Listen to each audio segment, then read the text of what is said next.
in day 4, in day 5, what does he do? He fills the skies. He fills the skies with what?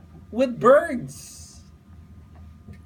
And he also fills the water with all living creatures, including the dreaded sea monsters in day 5.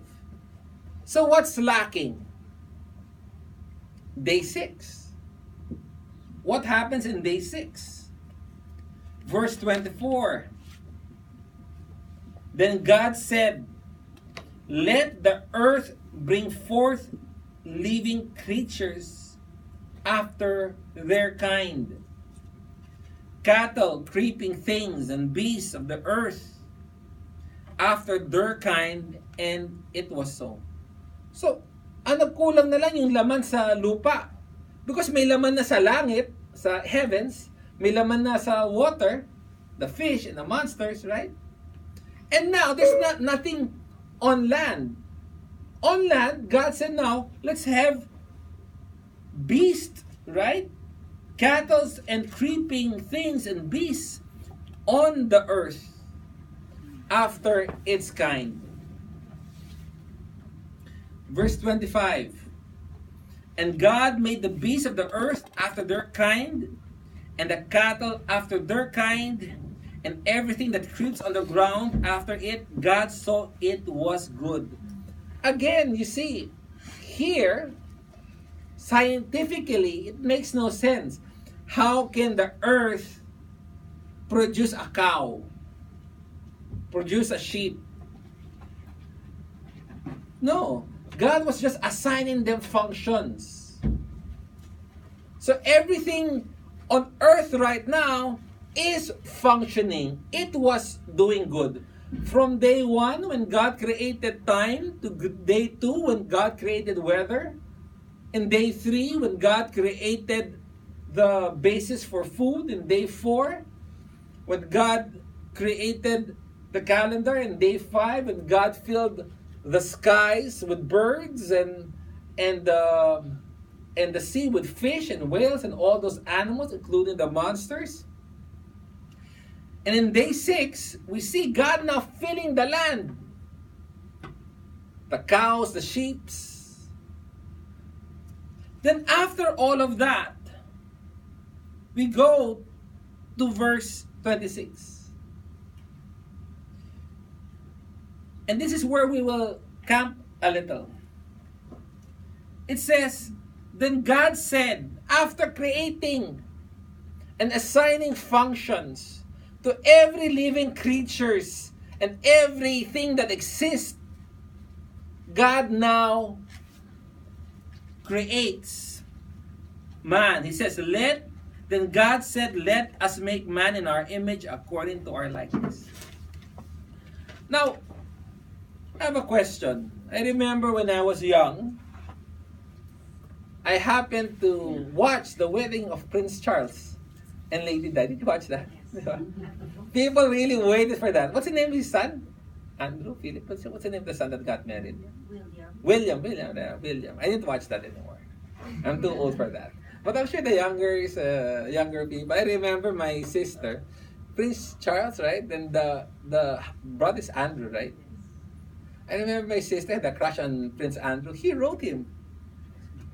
He replied. They do apparently. They reply with a photo with a signature. Prince Charming. And the whole world would stop. The whole world would watch the ceremony of these kings, right? The coronation of Queen Elizabeth is another big thing. Chariots and pomp and pageantry, all of that would happen, right? Because they're royalty. Recently, I remember watching in CNN when the king of Thailand was about to die. Let's say it's headline news, right? Every day it's in the news. Headline. The king is sick. People were praying, right? Then what happened? He died. And there was literally crying in the streets. I remember watching, and hindi ko naman naabutan, ng World War II. When Japan invaded the Philippines, and there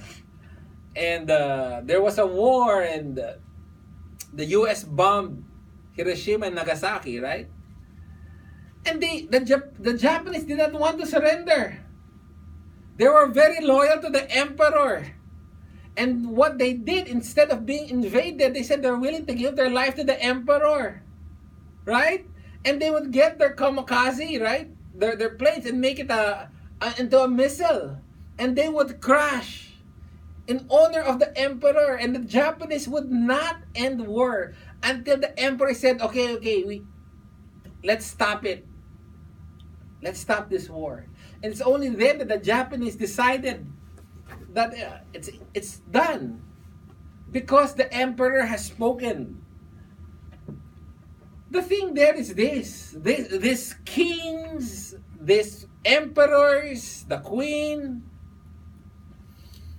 The origin of that is they were believed to be sons of God. Diba? They're the descendants of God. Anak sila ni God eh. Kaya naging king yan. They represent God. And that's why everything that they do is very regal. Very honorable. There's a lot of pomp and pageantry. Everything is, all their behavior is like etiquette par excellence. Everything is proper. There's no misstep. Everything is rehearsed. Why? Because they represent God. Is the origin of that. That's why when a queen, a king, or a prince misbehave, it's news. Because we don't expect the gods to misbehave. They act dignified. They act bigger than life. That's why their palace are so big, because when you enter into that place, you should feel at awe. And at the center of it is the king. And that's the same mindset. As I said, we have to understand the book of Genesis the way a Jew at that time would understand it. And at that time, kings, the Pharaoh, right? They're what? They are descendants of God. Even in Psalm. In Psalm it says that the king was the son of God. And what that means is that the kings are sons of God, therefore they bear the image of God. Now, during that olden time of the Pharaoh, time of the emperor, time of the king, what they would do is they would build statues. Di ba madaming statue? Right? Of the different emperors and the kings. Even Saddam Hussein, ang daming statue eh. They tore down. But during that time, the pharaohs, the kings, they would build statues around their kingdom in far-flung places. And the purpose of that statue is to say that in this land, I am sovereign. I am the king here. I am the boss. I am the head. I have authority. Wherever anyone who can see this statue from a distance, you're under my dominion, under my rule. It's a reminder to them who the king is, who's the boss, who's the emperor. That's why they try to put it in various places of the kingdom, of the place that they occupy, as a reminder and as a sign of their authority and rule over that place. Now, the thing here with the statues is that during that time, they believe that the statue has an essence of deity. If you think of it, until today it's the same. They have an essence of deity. Now, when they believe that it has an essence of deity, it does not mean that the statue can do whatever the deity can do. They're not God, right? They are just image bearers. But the belief at that time, when I was studying this and thinking about it, it's the same today. They believe they have the essence of God, meaning not that they are the same with God and whatever God does they can do. No, they're just statue. But when they say it's the essence of God, that means God uses the image as a conduit to the blessing. That's why people, di ba, now in certain religions, they pray to this image. They get relic. They make pahid. Because they think there's a healing property. They think that God uses this image as a conduit to the blessing. So they have an essence of God, but they are not God. That is, they represent God, and the works of God is channeled through the image, is the belief at the time. That's why they pray to it. They worship it. They adore it. Not because it's wood. Because they believe the essence of God is there. Is what they believe. And during that time, when you say the image of God, that term is only given to kings. Royalty. A normal laborer, a normal commoner is never called having the image of God. Only kings and emperors, because they believe they are the descendants of God. But in our passage today, it says, then God, in verse 26, then God said, let us make man in our image according to our likeness.